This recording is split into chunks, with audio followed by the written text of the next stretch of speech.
यह धरती, ये आकाश,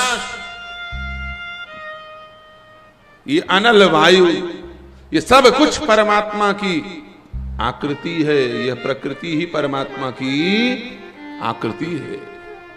इसलिए ये न सोचिएगा कि भगवान ये क्या बावरापन कर रहे हैं, पहाड़ की पूजा करा रहे हैं, कहीं नदी की पूजा हो रही है। यही तो कहते हैं लोग, वामपंथी लोग, ये हिंदू कैसे पागल हैं, नदी की पूजा करते हैं।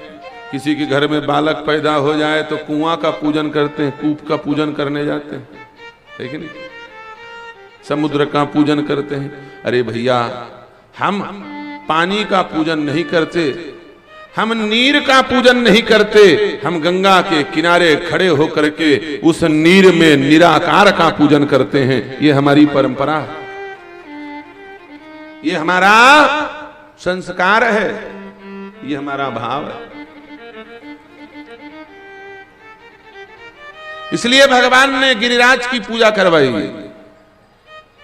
समस्त ग्वालवासियों ने भगवान गिरिराज का विधिवत स्वस्ति वाचन पूर्वक ब्राह्मणों की उपस्थिति में पूजन किया और पूजन करके बैलगाड़ियों में बैठ करके गिरिराज की परिक्रमा करने लगे। और जो भोग लगाया जा रहा है, भगवान एक दूसरा रूप धारण करके गिरिराज के ऊपर विराजमान हो गए। कृष्णस्त्वन्यमतं रूपम गोप विस्रंभणं गतः शैलोस्मिति ब्रुवन् भूरि बलिमादत् बृहद् द्विपुः। एक विराट रूप भगवान ने धारण कर लिया, बृहद् वपुः। और जितने भोग लगा रहे हैं ब्रजवासी, सबको गटागट गटागट मुख के अंदर लिए चले जा रहे हैं। चबाने पीने वाले चीज को तो पी रहे हैं, खाने वाले चीज को भी पीते चले जा रहे हैं, चबाने का टाइम ही नहीं। ब्रजवासियों ने कहा, वारे नंदलाल, तुम्हारा भगवान तो बड़ा पेटू है, ये तो चबा के भी नहीं पाता है। कई लोग खुराकी ज्यादा होते हैं ना,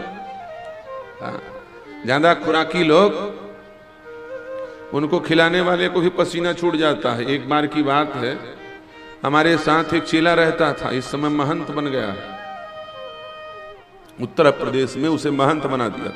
और लंबा चौड़ा छतरी वाला, कृष्णदास नाम उसका, हमसे भी एक बीता ऊंचा,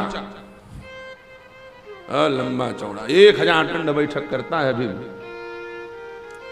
तो भाई जो जितना मेहनत करेगा उतना उसको खुराक भी चाहिए। तो हम और वो दोनों, पहले संगीत उंगीत की कथा होती नहीं थी, तो दोनों घूमते रहते थे अपना दंड कमंडल लिए। तो एक बार एक गुप्ता जी पहुंच गए, बोले महाराज जी, हम चाहते हैं, आज द्वादशी है, आज संतों का भोजन हमारे घर में हो, तो आप लोग कितने लोग हो? तो हमने कहा हम लोग 11 लोग हैं। कितने लोग हैं? 11 लोग। बोले महाराज दिख तो रहे हो 2 ही, अब बोल रहे हो 11। हमने कहा ये है 10, हम हैं 1-11, ये 10 और 11। क्यों? क्योंकि 10 आदमी के बराबर भोजन करेगा ये। उसने मजाक समझ लिया। हमने कहा देखो गुप्ता जी, मजाक वजाक नहीं समझना, नहीं तो बैठे पंगत में बड़ी बेइज्जती हो जाएगी, गड़बड़ी हो जाएगी, संकोच होगा आपको। अब दूसरे दिन हम लोग पहुंचे तो उसने इसी सोचा खुराकी उराकी होंगी। 1 किलो आटा बढ़िया माड़ करके देसी गाय की पूड़ी बनवाना शुरू करवाया और कहा, बोले महाराज जी आप दोनों लोग बैठ जाओ। हमने कहा दोनों लोग नहीं बैठेंगे। क्यों? क्योंकि 10-10, 11-11 आदमी बनाने वाली एक गुप्ताइन बिचारी तुम्हारी सेठानी, ये कहां से पूज पाएगी? सबसे पहले हम पाले। अच्छा, हमारी बुद्धि ये थी कि हम पाले तो ठीक है, नहीं तो पहले कहीं ये बैठ गया तो हमारे पाने के लिए कुछ बचेगा ही नहीं। इसलिए पहले बहती गंगा में हाथ धो लो, पालो, उसके बाद फिर ये जो पाना हो सो पावे। तो हम पाप हुआ करके मुश्किल से 2-3-4 पूड़ी पाए और पा करके बढ़िया आराम करने चले गए। बोले महाराज जी आप आराम करने? हाँ। हमने कहा लगभग 1 घंटा और लगेगा, 10 आदमी और बैठे हैं, तब तक हम एक नींद मार के उठ जाएं। अब उसके बाद कृष्णदास जी महाराज का आसन जमा।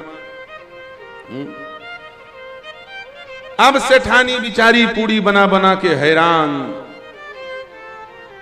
और कृष्णदास जी महाराज हम जब भोजन कर रहे थे तो हम तो एक पूड़ी को 4 बार तोड़ के पा रहे थे, और ये 4 बार की पूड़ी को एक बार में जोड़ के पा रहे थे। हम जो है एक पूड़ी को 4 बार तोड़ के पा रहे थे, अब ये 4 पूड़ी को जोड़ के पा रहे थे। अंतर इतना था। अब 4-4 पीढ़ी जोड़ जोड़ के जैसे पाना शुरू किया, 10 खाए, 20 खाए, 25 खाए, 30 खाए, 40 खाए, 40 पूड़ी खा गए। आटा खत्म। 1 किलो में कितना बनेगा? अब हम सो रहे थे, गुप्ता जी भागे भागे आए, गुरुजी जल्दी जगो। हमने कहा क्या हो गया, घर में आग लग गई क्या? सोए पड़े में जगा रहे हो, कुछ समस्या आन पड़ी क्या? बोले गुरुजी बहुत भारी समस्या आ गई। आपने हमको आदमी कम बताया था, आपको हमें कम से कम 20 आदमी बताना था, हम क्या जाने की। हमने कहा क्या हो गया? बोले 40 पूड़ी खा गए वो बाबा जी साथ में आए हैं जो, अब कम से कम हम उनको खिलाने को तैयार हैं। आप इतना ही कह दो कि थोड़ा बीच बीच में पानी पी लें, तो पानी पिए तो कम से कम दूसरा आटा लगाने का मौका मिले। हमने कहा चिंता मत करो, हम व्यवस्था बना रहे हैं। हमने वहीं से सोए सोए आवाज लगाया, किशन दास। उसने कहा जी महाराज जी। हमने कहा बेटा बीच बीच में पानी पी लेना। उसने कहा गुरुजी बिल्कुल, मैं आपकी आज्ञा की अवहेलना नहीं करूंगा। जैसे ही बीच आएगा मैं तत्काल 1 लोटा पानी पीऊंगा। 40 पूड़ी खाने के बाद बीच नहीं आया। गुप्ता का हाथ पैर सूज गया, वो कंपने लगा।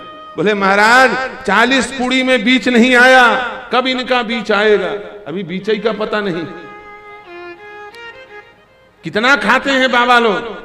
हमने कहा अरे भैया तुमको साधुओं का भोजन दिखाई दे रहा है, भजन नहीं दिखाई दे रहा है? अरे साधु 40 पूड़ी खाएगा तो 40,000 राम नाम जपेगा। यहां तो देश खा जाने वाले नेता बैठे, डकार नहीं लेते। देश खा जाने वाले लोग बैठे, कोयला खा गए, चारा खा के जेल चले गए। कोयला भी कोई खाने की चीज होती है? कोयला खा गए, चारा खा गए। जिस देश में देश को खा जाने वाले लोग बैठे हो, जिस देश में कश्मीरी पंडितों के ऊपर हुए अत्याचार पर अट्टहास करके हंसने वाले दैत्य स्वरूप दिल्ली के मुख्यमंत्री केजरीवाल जैसे लोग नेता बन करके बैठे हों, जिस देश में देश के मरे हुए शहीदों के ताबूत को बेच करके अपने जेब में भर लेने वाले नेता बैठे हों, ये देश खा जाने को लोग बैठे हुए हैं। और देश खा जाने वाले लोगों के सामने 40 पूड़ी खाने वाले की तुम नजर लगा रहे? भगवान गोवर्धन तो झेल झेल करके भोग लगा रहे हैं, उछल उछल करके पा रहे हैं। कन्हैया से ग्वाल वालों ने कहा अरे आपके ठाकुर जी पावें, हमको कोई दिक्कत नहीं, लेकिन थोड़ा बहुत प्रसाद तो हमको भी छोड़ दें, थोड़ा बहुत प्रसाद। गिरिराज ने कहा चिंता मत करो, खूब छकाछक प्रसाद मिलेगा।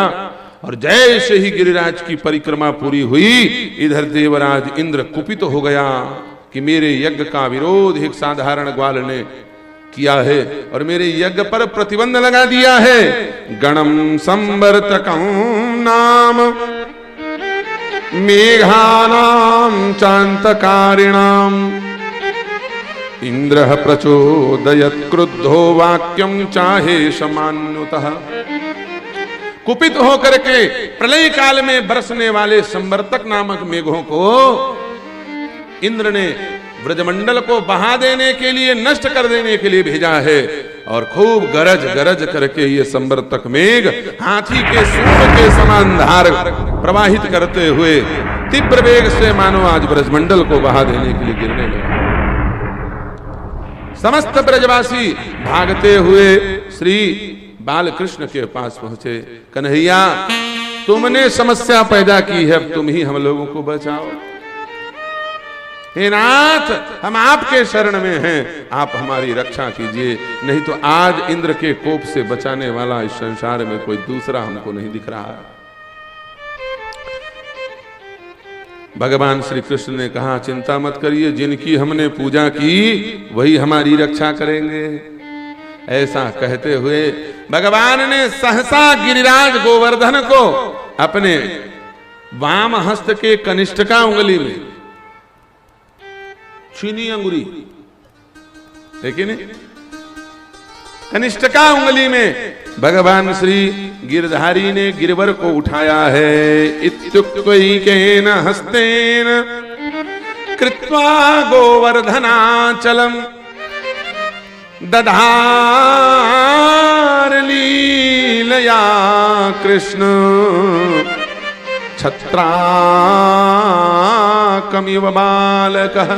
जैसे छोटे बच्चे खेलते खेलते साधारण छत्र को ऊपर उठा लेते हैं, वैसे ही भगवान श्री कृष्ण ने सहसा 7 कोश के विस्तार वाले गिरिराज को अपने मस्तक के ऊपर उंगली में धारण करके ऊपर उठा दिया है और दुनिया को बता दिया है, देखो मैं परमात्मा हूं, लेकिन मुझसे भी ऊंची प्रकृति है। संसार वालों, तुम अपने आप को गोविंद का भक्त तब कहना जब नदी तालाब पर्वत कंदरा वृक्ष इनकी पूजा करना शुरू कर दो, क्योंकि ये मुझसे ऊपर है।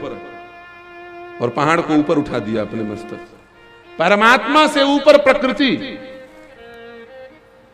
यह है प्रकृति संरक्षण। 1 दिन हो गया, 2 दिन हो गया, 3 दिन हो गया, ग्वाल वालों ने जब इस प्रकार से भगवान के अचिंत ऐश्वर्य को देखा तो नंदराय जी से बूढ़े बूढ़े ग्वाल बोलने लगे, हे नंदराय, तुम्हारा बालक तो भैया साक्षात भगवान ही लग रहा है। इतना बड़ा पहाड़ ऊपर उठा लिया है, लगता है ये भगवान है। नंदराय जी ने कहा, जैसे आपको भ्रम हो रहा है वैसे ही मुझे हो गया था, और नामकरण के समय गर्गाचार्य जी ने मुझे बताया था, हे ग्वाल वालों, तुम इसे भगवान मत समझो, ये भगवान के समान है। श्रूयताम में बचो गोपा वे तुम संखा चबोर्भके एनम कुमार मुद्दिश्य गर्गो में यदुवाच। श्री गर्गाचार्य जी ने नामकरण के अवसर में मुझे इस बालकृष्ण के लक्षण बताए थे और कहा था, बोले ये तुम्हारा बालक अद्भुत कर्म करने वाला होगा, इसके कर्म बड़े विचित्र होंगे, इसलिए चिंता मत करो, ये कुछ भी कर सकता है, इसके ऊपर भगवान की बड़ी कृपा है, नारायण की बड़ी कृपा है। ग्वाल बाल सब बाल कृष्ण को भगवान बनाने में तुले हुए हैं, और यशोदा मैया रो रही हैं। बूढ़ी यशोदा बैठे बैठे रो रही, तो कुछ गोपिकाओं ने पूछा, अरे तुम्हारे लाला ने इतना बड़ा काम कर दिया, गोवर्धन पहाड़ उठा दिया, और तुम रो रही हो? बोले क्यों ना रोए, 7 दिन हो गया है गोवर्धन उठाए। कितने दिन? 7 दिन हो गया गोवर्धन को उठाए, और मेरा छोटा सा कन्हैया, मेरा छोटा सा लाला 7 दिन से हाथ ऊपर करके इतने बड़े पर्वत को ऊपर उठा रखा है, और देखो तो ये बड़े बड़े दूध दही खाने वाले दूध दही पी पी करके साढ़ हो गए हैं ये ग्वाल, ये ब्रज के गो, ये मुष्टंडे साढ़ जैसे, ये नीचे बैठ करके बढ़िया रबड़ी रसमलाई गोवर्धन जी का भोग खा रहे हैं। 7 दिन हो गया, मेरा लाला कमा रहा है और ये सब खा रहे हैं। किसी को मेरे लाला की चिंता नहीं, किसी को मेरे कन्हैया की चिंता नहीं कि कम से कम थोड़ा बहुत लाठी लगा करके सहारा खड़ा कर दें। यशोदा मैया रो रही है। ग्वाल वालों को पता लगा कि यशोदा मैया बड़ी नाराज हैं, हम लोग दूध दही खा रहे हैं, हम लोग रबड़ी रसमलाई खा रहे हैं और भगवान मेहनत कर रहे हैं। यशोदा जी ने कहा, क्यों ना नाराज हूं, छोटा बच्चा कमाई करे, बालक श्रम करे, और उस घर के बड़े लोग शराब पी के आराम करें, ये कोई तरीका होता है? युवा पीढ़ी के कंधों पर परिश्रम की जिम्मेदारी है, बालक के कंधों पर भविष्य के निर्माण की जिम्मेदारी है, और बूढ़ों पर युवाओं को परिश्रय देने की जिम्मेदारी है। तीनों के अलग अलग काम यहां पर उल्टा हो रहा है। बड़े बूढ़े लात तान के सो रहे हैं, रबड़ी रसमलाई खा रहे हैं, और छोटे से कन्हैया 7 वर्ष के